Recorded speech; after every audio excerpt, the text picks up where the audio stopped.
Resmi lamaran, intip makeup look Sang Jade, Jessica Jane. Untuk MUA acara Sang Jade kali ini, Jessica Jane memilih Felicia Sasongko sebagai MUA-nya. Banyak banget sih netizen yang suka sama makeupnya karena Jessica Jane kelihatan pangling. Ngomongin soal looknya, ini tuh terinspirasi dari makeup look ala-ala Toin. Dimulai dari eye makeupnya dibikin super sparkly, eyelashesnya juga cukup dramatic, dan ada kayak ala-ala agiosal. Selain itu juga yang menarik di bagian lipsnya. Bagian bibirnya tuh dikasih kesan kalau bibirnya tuh bener-bener plumpy dan juga glossy.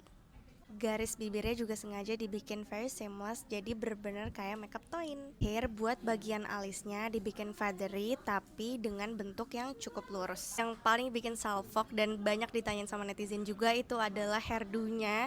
Jadi Jessica Jane sendiri ngejawab nih kalau dia pakai hairdo dari Koko Sanggul. Congratulations untuk Jessica Jane dan juga Erwin. Nextnya kita bahas makeup siapa lagi ya? Komen.